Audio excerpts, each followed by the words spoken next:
¿Qué tal? Buenas tardes, muy buenas tardes. Bienvenidos a una emisión más de Analistas de la Noticia a través de ICN, una nueva conciencia.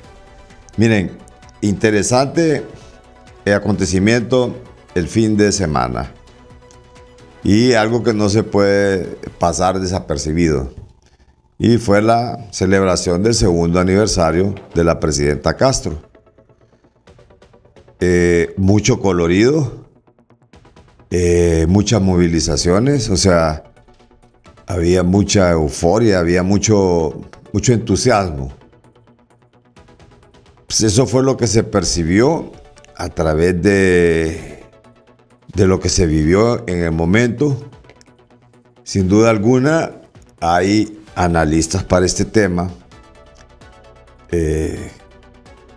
pues que no comparten todo lo que ha hecho la presidenta hasta el momento, que tampoco comparten algunas cuestiones que están en agenda, que están en el tintero todavía, y que sin duda alguna son 12 años los que tienen de estar saliendo del fuera Jobba, o sea, 12 años que no, o sea, son cuestiones enraizadas, son cosas profundas que están ahí y que hay que erradicarlas de cualquier manera, pues, es decir, tal vez cambios, muchas veces se requieren cambios radicales, otras veces se requieren cambios paulatinos como parte de un proceso. Pero esta tarde está con nosotros don Gilberto Ríos, asesor del Partido Libertad y Refundación en materia política. Bueno, no sé si solo en materia política, pero Gilberto tiene un montón de conocimientos que me imagino que no solo en materia política, pero que sí. Ese es el grueso que hemos visto a don Gilberto. Pero, ¿qué nos puede decir sobre esta celebración del segundo aniversario, don Gilberto? De ahí luego vamos a contrastarlo con otras opiniones en relación con la conceptualización también del discurso de la presidenta en estos 2 años y si realmente se han cumplido todo lo que se tenía previsto, las promesas de campaña de la presidenta, o sea, ¿y qué es lo que espera la gente en estos próximos 2 años que ya han comenzado y han dado inicio prácticamente? Buenas tardes, don Gilberto, gracias por compartir con nosotros aquí en Analistas de la Noticia. Buenas tardes, un saludo para todo el auditorio de Analistas de la Noticia, agradecerles por esta oportunidad, decirles que fue una movilización extraordinaria del pueblo hondureño hacia la conmemoración de estos 2 años de gobierno y que, el discurso de la presidenta Xiomara ha mantenido ese tono que viene, digamos, haciendo un énfasis desde su informe de enero, cuando habló de los avances del gobierno. Luego también habló en el Congreso Nacional recientemente en la apertura de la tercera legislatura, en el que también tendió la mano hacia la oposición y ofreció trabajar conjuntamente para sacar adelante el país. Y también el discurso de ayer, que fue una continuidad de los logros que el gobierno ha tenido, de la voluntad que hay de continuar con las transformaciones, de enfrentar a las dificultades. Y bueno, también anunció también cuáles son los candidatos internos del partido que en las próximas elecciones internas van a disputar el tema electoral. También se entregaron unos reconocimientos internacionales a personalidades sumamente importantes, Carlos, que por mucho tiempo apoyaron la gestión de la resistencia, y no fue un apoyo como se piensa material o monetario, sino de continuar nuestra campaña internacional, la denuncia, la defensa de los derechos humanos, y algunas veces hasta recibir compañeros que llegaban del exilio, perseguidos aquí en Honduras por la narcodictadura, y que nunca habíamos tenido la oportunidad de agradecerles. Entonces fue un evento masivo, ¿verdad?, que a nuestro caso superó realmente los más de 100,000 asistentes de todo el país, y que demuestra que el gobierno de la presidenta Xiomara tiene respaldo y tiene apoyo popular. Ahora bien, en esto, si bien es cierto, se habló de la parte política que queda abierto, sin duda alguna, es parte de la democratización del partido, aunque hay unas líneas o varias líneas dentro del partido que critican la posición y el apoyo oficial que se le da a doña Rixi Moncada, don Gilberto. Pues la verdad es que en las ocasiones anteriores usted recordará, Carlos, que la verdad es que, por ejemplo, fueron 5 corrientes las que propusieron a Xiomara en las elecciones pasadas, ¿no? Anteriormente a ello también había sido una candidata de consenso, e incluso otras corrientes habían manifestado que, verdad, que íbamos a apoyar candidaturas únicas en caso que se dieran, si era necesario, por el tema de enfrentar toda la estrategia mediática del enemigo y las divisiones que también trataron de instalarnos en las últimas elecciones al interno de nuestro partido y cuando comenzó el Congreso Nacional.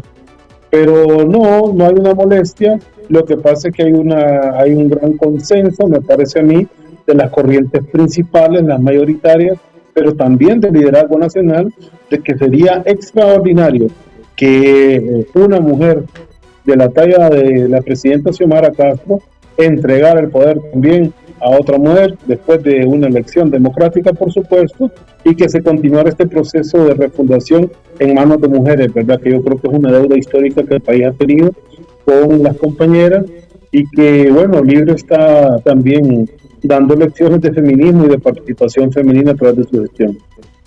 ¿Qué va a pasar con estas corrientes? ¿Se van a someter a un proceso, Gilberto? Porque está don Russell Tomé por ahí también buscando la presidencia. Está también aspirando don Nelson Ávila, que lo ha dicho abiertamente.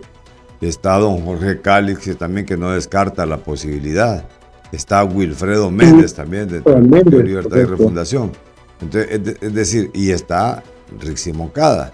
Es decir, esto al final, ¿usted cree que estas fuerzas van a confluir en una sola candidatura o realmente se va a dar un proceso de elecciones libres en Libertad y Refundación?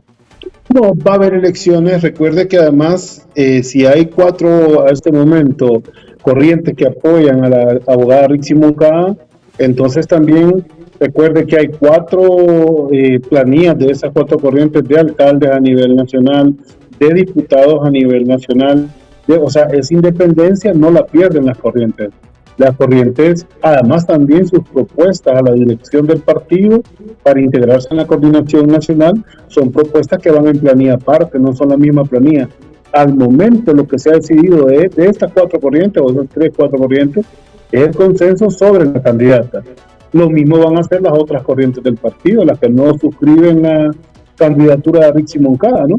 Van a ir a inscribir a su candidato a la presidencia, pero también van a tener que inscribir 298 candidatos a alcaldes, o al menos 150 como manda la ley, y 10 planillas de diputados de 10 departamentos, que también es un requisito de ley para poder inscribir una corriente. Es decir, ¿usted piensa que algunos se van a quedar en el camino o van a buscar la unidad? O sea, de repente que se una esta oposición dentro del Partido Libertad y Refundación, no alrededor de la candidatura de Rixi Moncada, sino que alrededor pudiese ser de Jorge Calix, o del propio Nelson Ávila, o del propio Russell Tomé. No sé, aunque Russell Tomé lo veo más orientado a apoyar una candidatura de Rixi Moncada que quizás apoyar una candidatura de un Jorge Calix.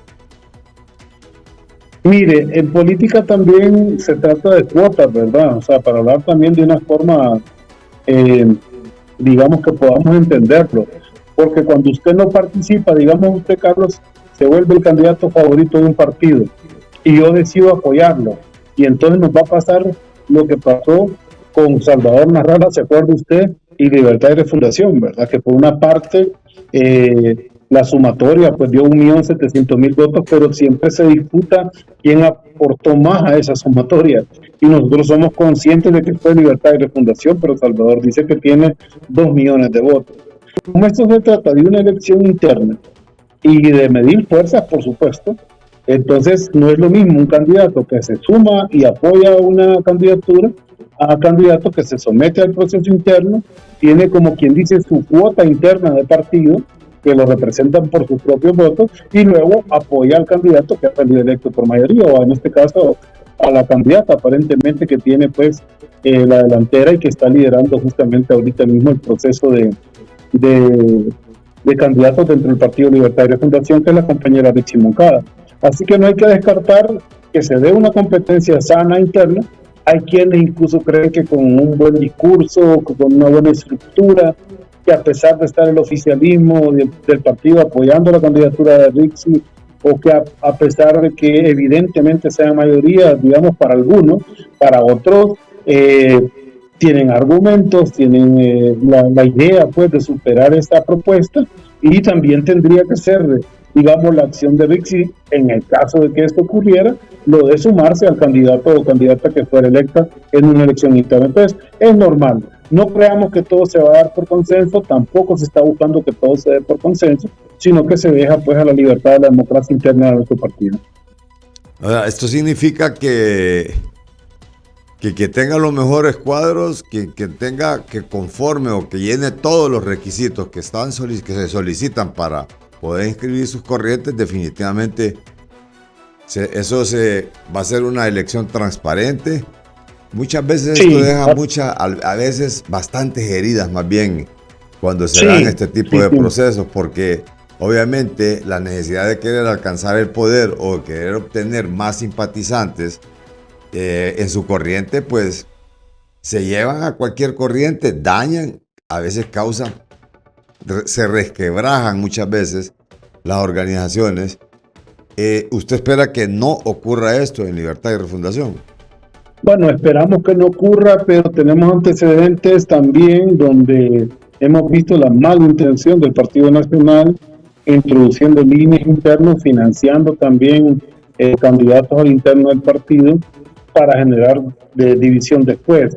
Digamos que eso también lo tenemos que cuidar, es un aspecto fundamental a cuidar en estas elecciones, tener una mejor capacidad de selección de nuestros candidatos, y yo pienso que el pueblo hondureño tiene ahora mismo un enorme nivel de criterio político, de conciencia política, que logra discernir justamente entre un discurso demagógico, entre un discurso falso, un discurso que no representa los intereses del proyecto de Libertad y Fundación, y un discurso coherente, un discurso de acompañamiento a la lucha del pueblo, además que conoce ya también a los personajes que llevamos, ¿verdad? Muchos de ellos 15, 20 años, algunos que han acompañado la carrera del presidente Zelaya durante 40 años, por ejemplo, y por eso se mantienen, ¿verdad?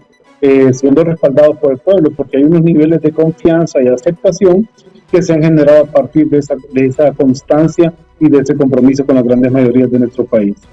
Bien, al retorno, porque también hay dirigentes del Partido Nacional que señalan que Libre ya está queriendo apoyar un candidato dentro del Partido Nacional para garantizar también una derrota. ¿Con cuántos votantes realmente cuenta Libre? ¿Tiene ya algún censo levantado después para ver esa separación de cuánto aportó Salvador Narrala y cuánto aportó el Fuera Job, que realmente fue mucha gente de otros partidos también que fueron a votar sencillamente porque ya no querían ver a Juan Orlando Hernández en esa posición y no querían que continuara el Partido Nacional. Por lo tanto, el Fuera Job fue determinante también en esa campaña que enarboló Libertad y Refundación. Al retorno.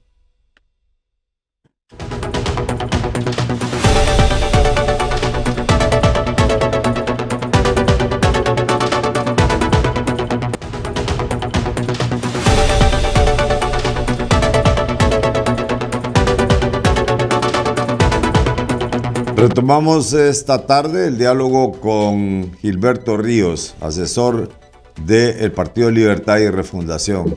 Se quedaron algunas interrogantes, Gilberto, a ver si nos ayudas a responder las mismas.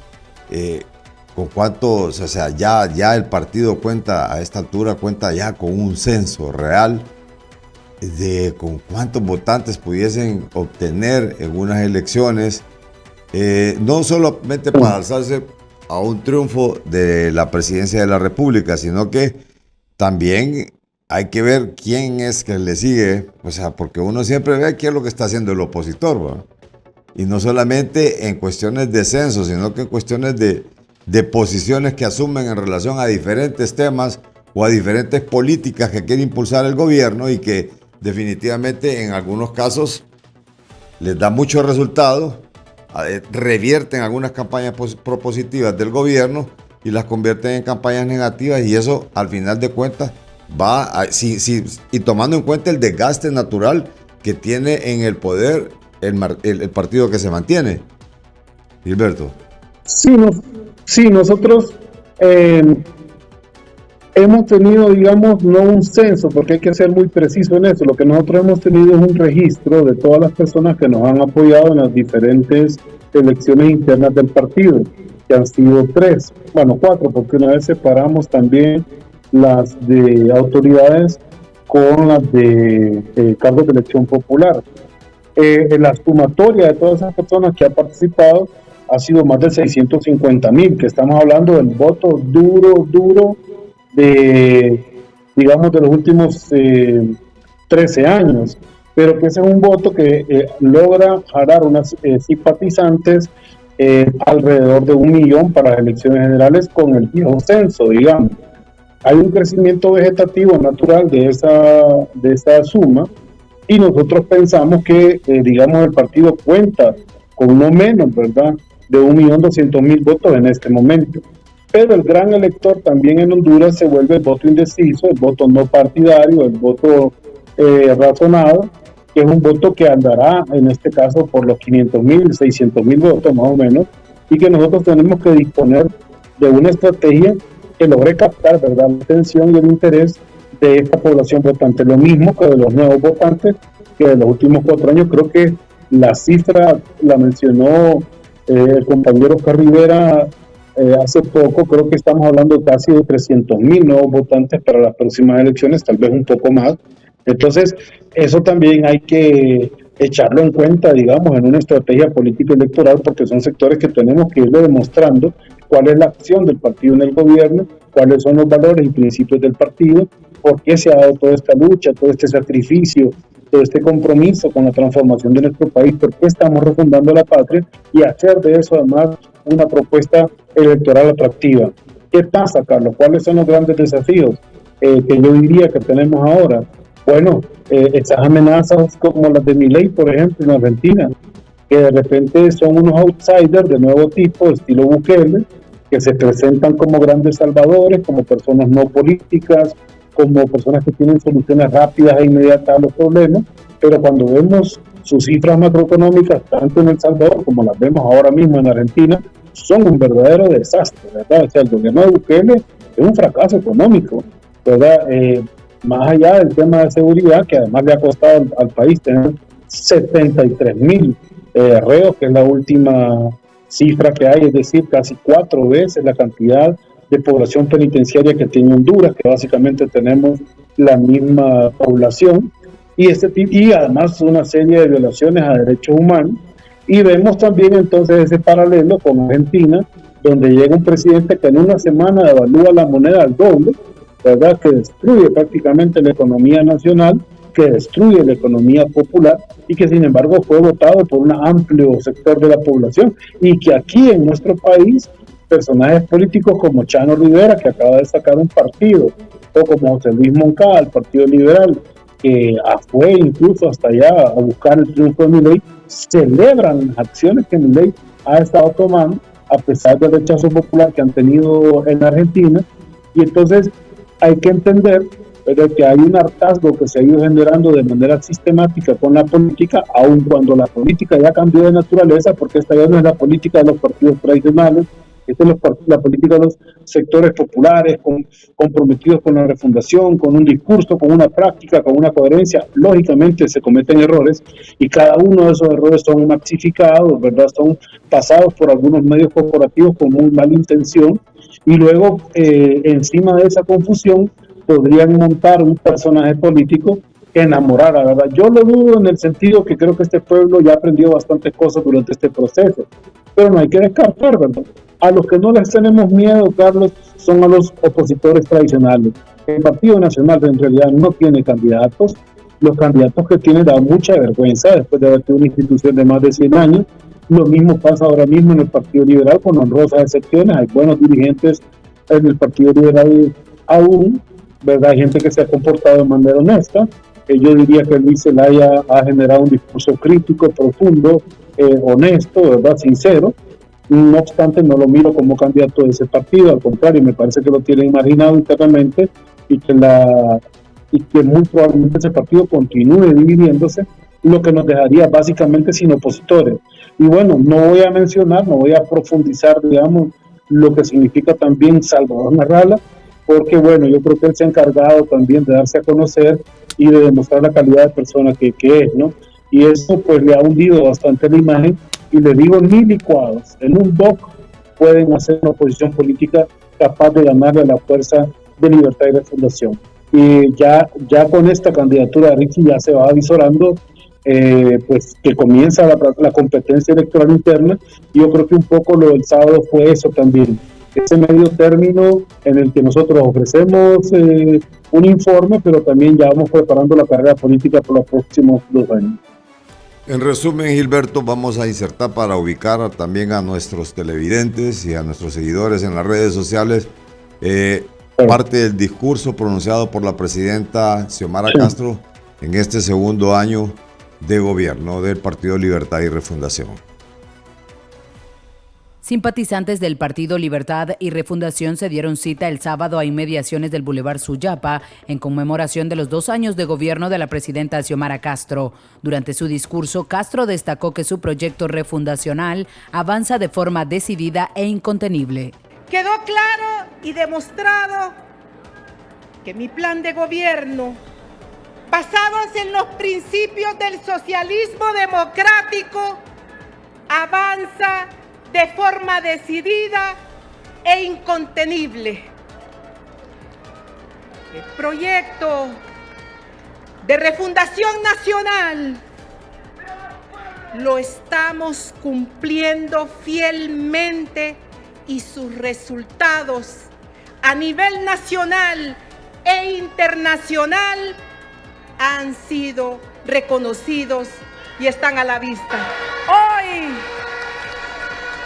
hay una verdadera reducción de la pobreza en nuestro país. Además, agradeció y otorgó condecoraciones a todos los que resistieron y apoyaron a su pareja Manuel Zelaya Rosales durante el golpe de Estado, tiempo que le ayudó para forjarse en las calles y templar su carácter. Me forjé en las calles, luchando contra el golpe de Estado. Y en más de 40 años junto a Mel, el gran conductor de la unidad popular y victoria, templé mi carácter y uní mi fuerza a la resistencia. Los principios morales que acompañan mi amor a este pueblo de Honduras y a la resistencia son la base que sostiene este proyecto de la refundación nacional. La mandataria exhortó a las bases del Libre mantenerse en movilización en apoyo a la Junta Directiva del Congreso Nacional para que se apruebe la Ley de Justicia Tributaria y garantizar que las elecciones de 2025 sean libres y transparentes. Compañeros y compañeras, tenemos que mantenernos movilizados. Este año 2024 debemos de apoyar a la Junta Directiva del Congreso Nacional y les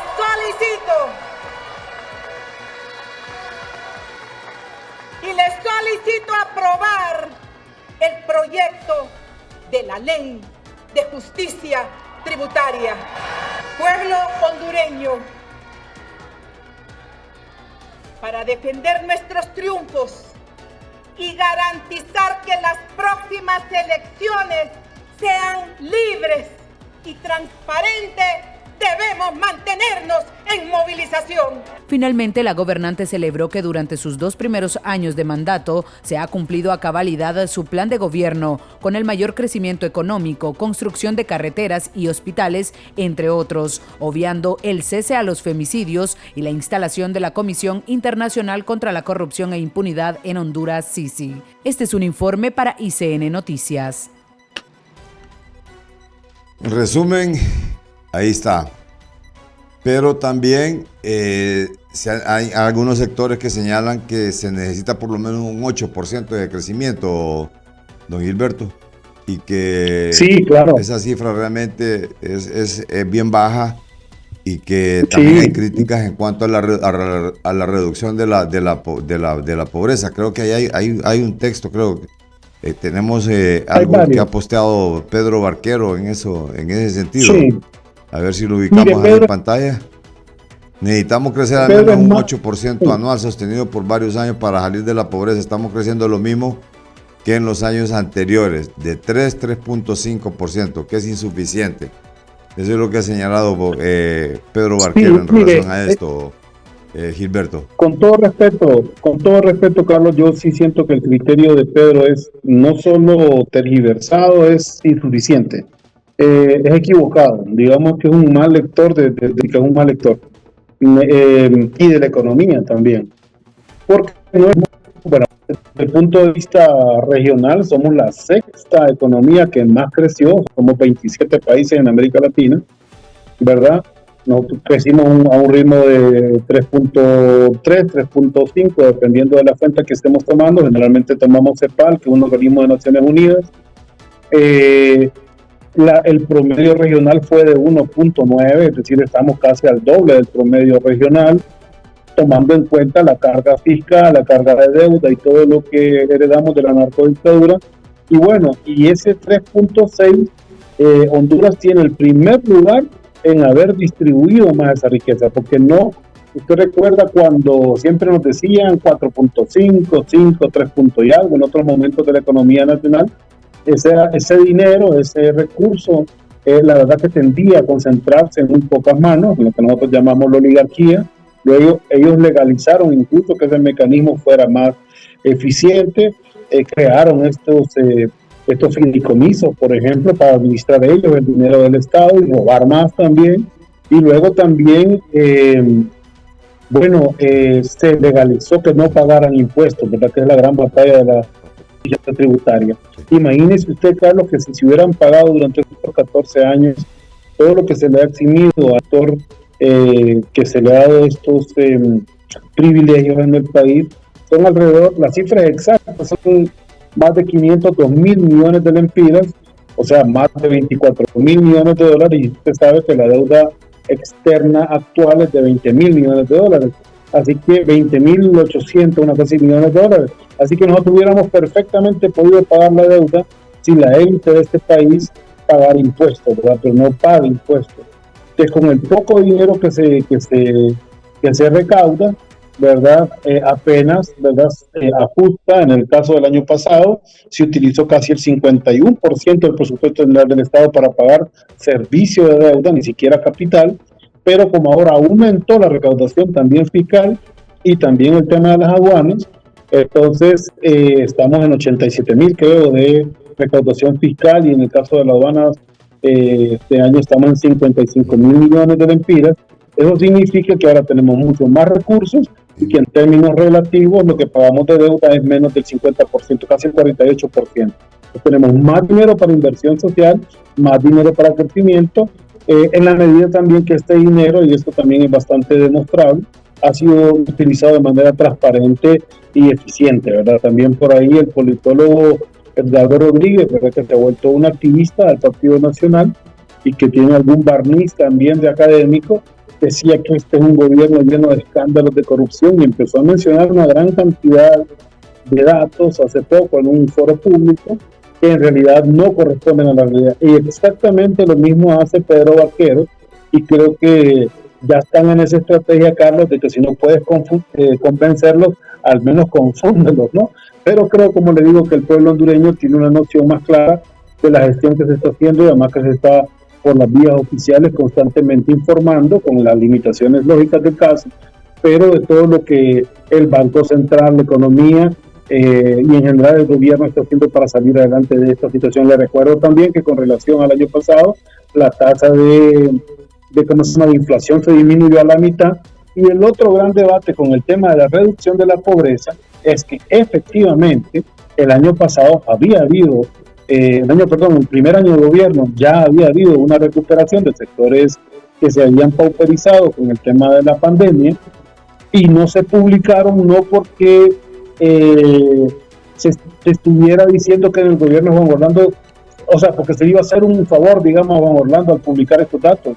Esos datos no se publicaron porque había que dar una explicación muy precisa, más allá del tema de la recuperación, de por qué la economía estaba teniendo estos cambios. Y luego hasta este año se publican ya acumulados, y en 2 años hay 9.5% en reducción de la pobreza, lo que también es un dato sumamente importante.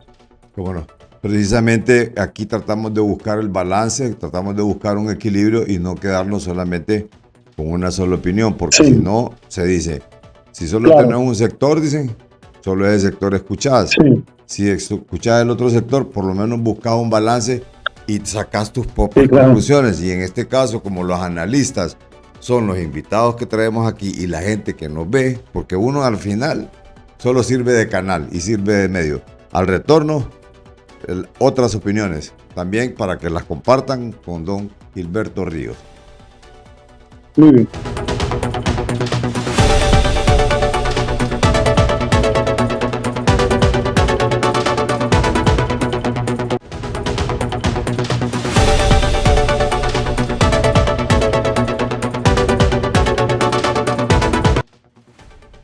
Gilberto Ríos, esta tarde aquí en Analistas de la Noticia a través de ICN.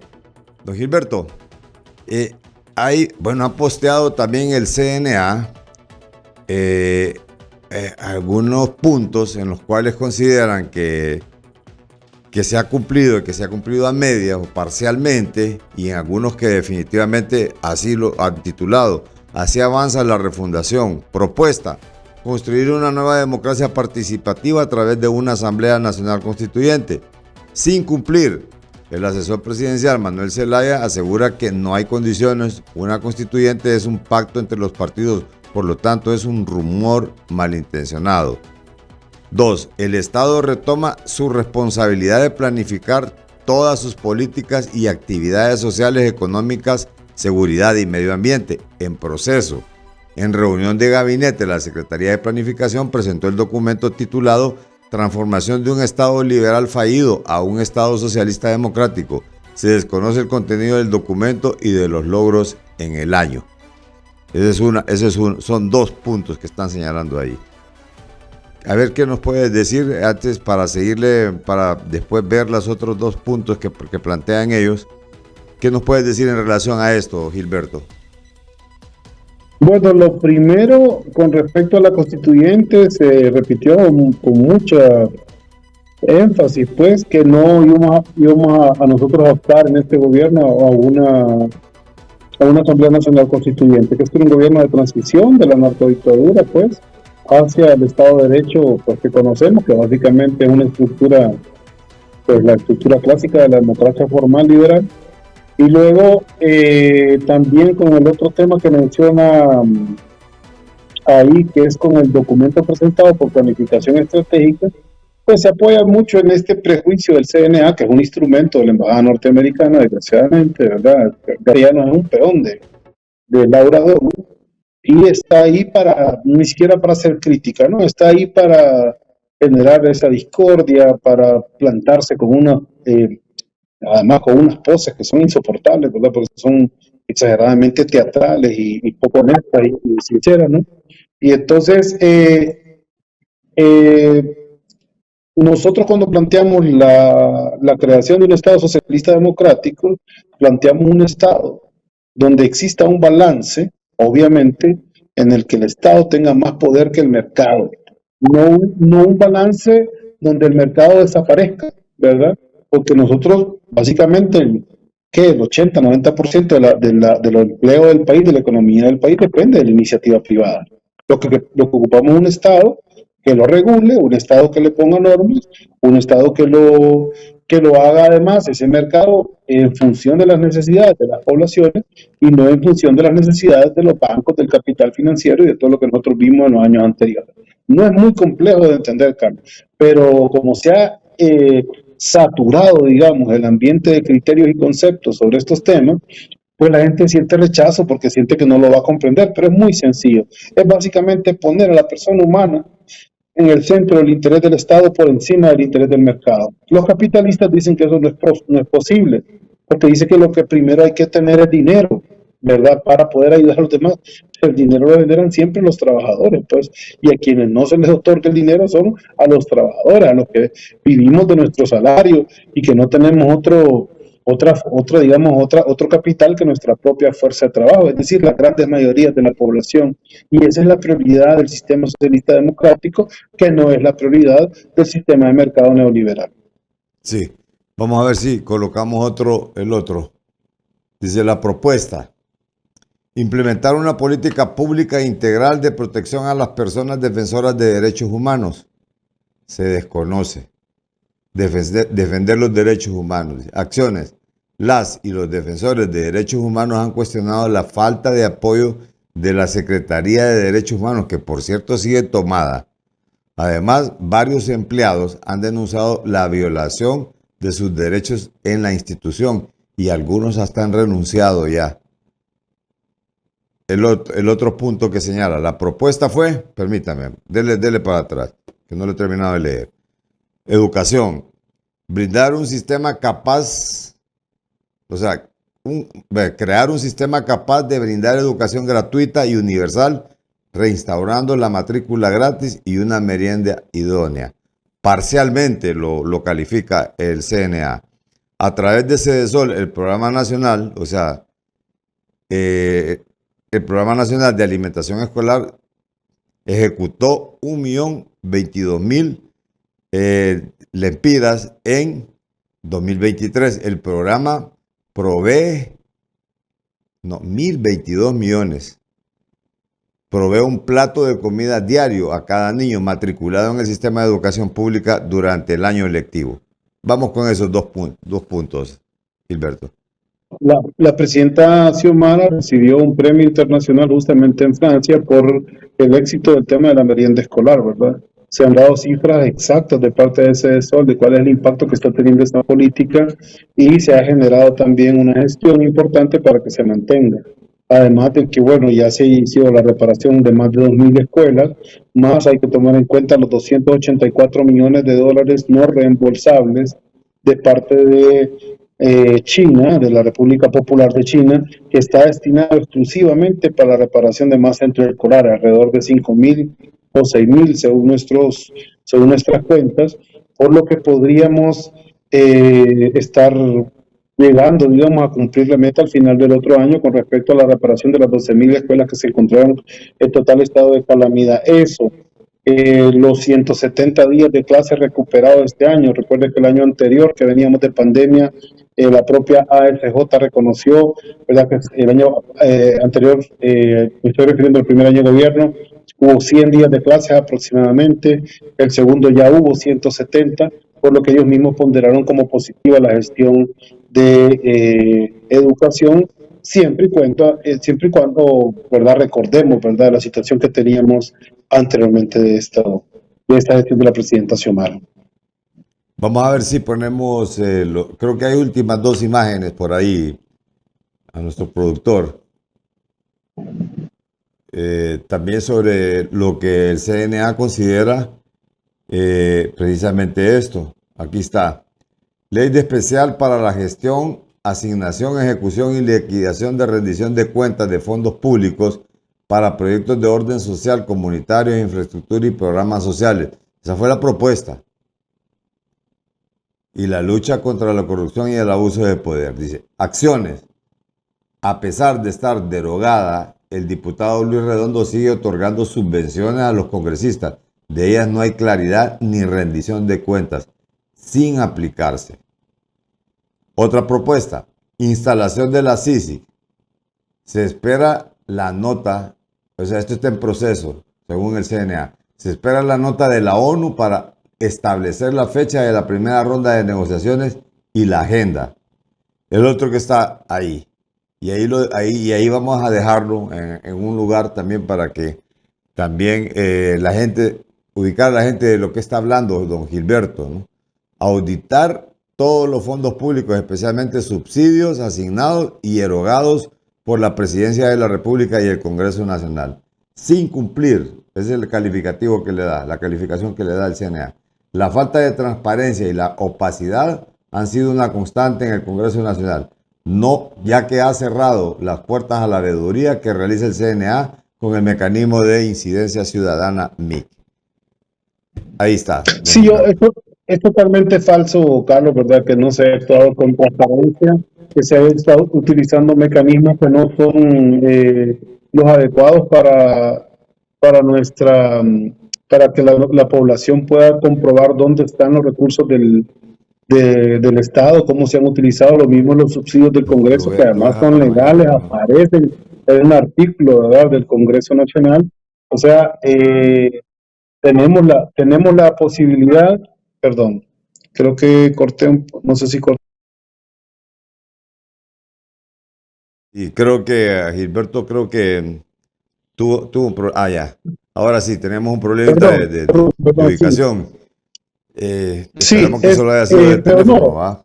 Sí, pero continuamos. sí. No, pero le decía que sí hay digamos que sí hay una voluntad, además de que se demuestre dónde están todos los recursos que se han ejecutado, pero además también hay miles de mecanismos de demostrar en qué se han ejecutado, dónde están esos fondos, y la voluntad nuestra también es de que si alguno de esos fondos se encuentra, digamos, en una cuenta personal o en un informe falso, pues que se proceda de manera inmediata contra cualquier corrupto, no importando si es del partido, del gobierno Cualquiera. o si es de cualquier otro partido, de verdad. En ese Ok, sentido, nosotros no tenemos ok. ningún paro, y es evidente el impacto también de estas inversiones sociales que son legales y que aparecen en la Constitución. A ver si colocamos ya el último, lo último del CNA, para concluir. Propuesta, redefinir el sector salud en Honduras con un enfoque a la prevención, sin cumplir. Es el calificativo que le da. ¿Por qué? ¿Por qué le da el calificativo? Porque Porque, señala que la ministra de Salud, Carla Paredes, aseguró que la transformación comienza con la atención primaria, fortalecer los centros de salud locales y la telemedicina. Sin cumplir. Proporcionar, o sea, sí, la bueno, propuesta es eh, proporcionar medicamentos que necesita cada hondureño y garantizar el suministro de manera continua. Sin cumplir está aún. La ministra de Salud consideró que con el apoyo de todos los gremios, en 3 meses los pacientes podrían recibir los medicamentos en la farmacia. Pero recién acaba de tomar posesión la ministra, ¿no? sí, La y lo otro, propuesta es Carlos, remodelar todos los centros de salud a nivel nacional, garantizando las condiciones básicas de operaciones.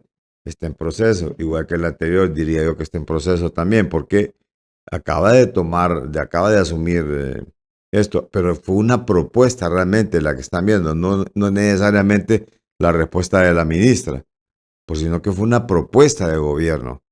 Entonces, no, lo que se pero está además, analizando Carlos, aquí son las propuestas que hicieron para la refundación del país. Y se señala que está en proceso porque en ciertos centros hospitalarios a nivel nacional han comenzado a reparaciones. Asimismo, la Secretaría de Salud anunció el inicio de la construcción de 2 hospitales. Y realmente son dos, son 3, tengo entendido. El de Salamá, tengo entendido que es el de Santa Bárbara. En Santa Bárbara es el gran centro en Quimistán, el gran centro que es para la elaboración de medicamentos, ¿no? Y el hospital de Ocotepeque, o exactamente, sea, que realmente son 2 hospitales y un exactamente. centro de un gran Sí, laboratorio para generar los medicamentos y competir con las farmacéuticas nacionales, Gilberto. sí, correcto. Se trata, además de que en abril se comienza la construcción también de 8 hospitales a nivel nacional, los 8 hospitales regionales que también fueron promesa de campaña. Se trata de producir nosotros medicamentos y hacer alianzas también con países que ya producen genéricos, como una fábrica de genéricos, por ejemplo, que está en el norte de Argentina, que básicamente produce, yo escuché la cifra directa, ellos producen el 90% de lo que llaman el cuadro básico, de lo que se consume por lo menos en Argentina, que es un país de casi 40 o de más de 40 millones de habitantes, y que ya tienen mucha experiencia. A todo esto, justamente, Carlos, hay que entender que quien frena la posibilidad de que nosotros fabriquemos medicamentos, que nosotros tengamos soberanía en el tema de salud, son las farmacéuticas, ¿verdad? Que son de los ejes, las farmacéuticas que están ligadas al complejo militar industrial, que están ligados a las corporaciones mediáticas, a los fabricantes de armas, a los vendedores de drogas, al capital financiero de Wall Street. Es decir, con la mafia mundial, pues. Por eso también la escasez de medicamentos, que no solo es de Honduras, ¿verdad?, ha afectado a países como Francia, pues, como el propio Estados Unidos, pues. Entonces, no es una situación exclusiva de nuestro país, no es esto, bueno, mal de muchos es consuelo de tontos, ¿no? Pero también hay que tomar en cuenta que estas batallas se dan en un contexto en el que tenemos dos enemigos principales, y hay que decirlo. Uno, el gremio de los especialistas, digamos, de élite, ¿verdad? Porque hay mucha conciencia en el gremio médico, sin duda, pero usted ha visto una Suyapa Figueroa, una furibunda anticomunista, una persona que odia el cambio social, ¿verdad? Que la mueven malos sentimientos, ¿verdad? Que se hizo porque representa intereses de un sector privado que vive de la vida y también vive de la muerte, hay que decirlo, ¿verdad? Eso también, desgraciadamente, ha sido el gremio médico de élite de nuestro país, que además ha acaparado mucho la salud, y también está, por otra parte, como le digo, la farmacéutica. Entonces, que un Estado pretenda en un determinado momento vencer estas dos fuerzas, estos dos poderes, digamos, con políticas públicas, claro que se puede, pero va a tomar su tiempo, y hay que entender que el interés de estos sectores no es la salud pública, sino el dinero. Y por eso le decía yo la premisa de que el socialismo democrático prefiere, ¿verdad?, siempre la vida humana, al ser humano como centro de sus políticas públicas, que el tema de acumulación de riquezas en pocas manos, que ha sido la lógica del neoliberalismo. Que le faltan todavía más tiempo, solamente hay una evaluación de 2 años. Al retorno nos comenta un poco, porque para algunos analistas ha sido un tanto ostentosa esta reunión política, esta celebración, el uso de los recursos del Estado. Realmente cuánto costó esto, esta celebración. Esto solamente para atraer a colación algún equilibrio en relación, y que me están consultando aquí, que también haga ese tipo de preguntas, porque me dice, usted está solo ensalzando lo que está diciendo don Gilberto Ríos. No, le digo, sencillamente, él fue el único que dio la cara. Aquí nadie ha querido dar la cara. Hemos querido invitar a la oposición, pero no han dado la cara. Es como cuando le digo yo a Gilberto, el problema es que a veces solo tengo la oposición porque nadie quiere dar la cara del gobierno. Entonces, y no se trata de eso. Pero al retorno, volvemos nuevamente con don Gilberto.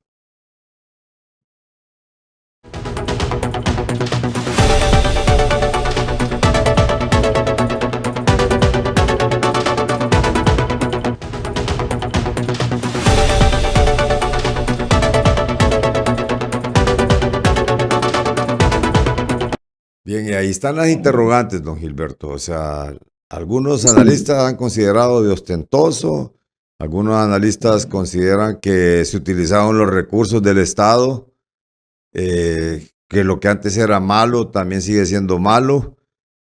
¿Qué más? ¿Qué es lo que no se ha dicho con estos 2 años de celebración del aniversario?